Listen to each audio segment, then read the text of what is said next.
Next guy I have on the list, McConnell, one of your most favorite quarterbacks, probably your favorite athletes, Mr. Jameis Winston. So Jameis kind of got dealt some bad cards last year. Maybe the worst receiving core in the entire NFL because they did not have That Michael may have Thomas. It been the was brutal. worst I've ever seen. It was so bad. Like no separation, but he looked good. He played well when they had Kamara. Like it was going all right. They were going to make the playoffs with him, and then he gets hurt. Coming back this year, still the same amount of pressure that there was before because this is a guy that's already lost his job at one spot. What do you feel about Jameis Winston? You think that he's a guy that is going to show that okay, I'm a starting quarterback in the NFL, or is there a little bit more pressure this year with potentially Michael Thomas back, but also Chris Olave there? Solid team, but definitely better receiving core. Like, how do you feel about Jameis?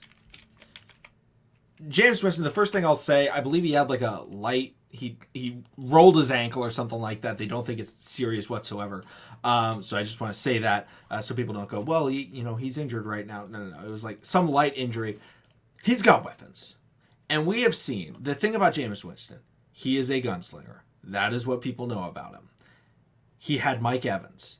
He threw the ball a lot to Mike Evans and Chris Godwin. And he slicing it through to O.J. Howard and all those guys. That was like what he did. And people were like, no, you're throwing too many picks. Bruce Arians did not like that. So, where does he go? He sits behind Drew Brees. And I wrote an article about this, and I talked about how this was the best possible thing that could happen to Jameis Winston. Not only is he behind Drew Brees, one of the smartest quarterbacks of all time, but he's also working with, Drew Brees' quarterback guru, Sean Payton. And he can sit behind them and learn, okay, this is how you manage an offense and play smart football. And we saw that last year. We absolutely saw the Jameis Winston that Sean Payton had been working on last season. Did he have some boneheaded throws? Absolutely. But was it every quarter throwing a throw where you're like, man, you shouldn't do that? No, it wasn't like that. It was like, okay, maybe he throws one or two throws a game that were bad. But also, when you have no separation from your wide receivers, you sometimes got to squeeze it in there. But now all of a sudden, he's got weapons. He's got Michael Thomas. He's got Jarvis Landry. And he's got Chris Olave, who... that dude's bad, man. That is a bad man right there. He has been destroying the Saints cornerback so far in preseason. I think he's a fantastic deep threat. And what does Jameis Winston do? He's got a monster arm, and that's half of the throws that he throws, and it's like, oh man, he shouldn't have thrown that. Those are long throws. Remember when he was just dotting up with, what was it, Callaway in the preseason last year? Just hitting him for 50-yard throws, just like over the shoulder. They brought in Jameis Winston in a playoff game, the famous Nickelodeon game, and they said, hey, why don't we run this? I don't remember what it was. Double reverse, Jameis Winston throw, comes in, throws an absolute dot down the field. He can throw the ball down the field. He's got Chris Olave. Michael Thomas is back. I think people are really going to remember that Michael Thomas is really, really good at football. Is he going to go long and get 40-yard receptions? No. But he's going to be consistently open and catch the football.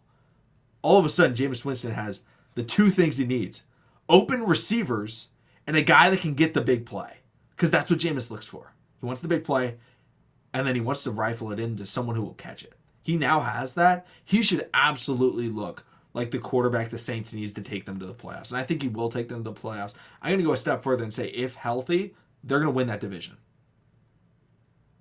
Over the Bucks? Without a doubt, yeah.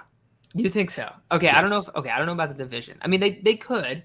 I think the way their defense has played against Tom Brady, that's true. For some reason, they look amazing against the Bucs. Like, they get the right pass rush. Like, I don't think they're a better team, but I think they match up for some reason pretty well against the Buccaneers. That's why I'll say that. So I think they could beat the Bucs once or twice. I don't know if they're going to end up having the better record at the end of the season, though. That would kind of be my question with that. But in terms of Jameis Winston on the list of guys that we're talking about, he's the guy I like the most to have a great year next year. You bring up the receiving core, the difference in the receiving core, but they also brought in Jarvis Landry. I'm not going to go out here and say Jarvis Landry is a good wide receiver, but he was better than what they were rolling out last year. So right now, like, their starting three wideouts are going to be MT, Chris Olave, who I think is probably going to have in terms of numbers, probably the best numbers of all the rookies in the NFL for wideouts.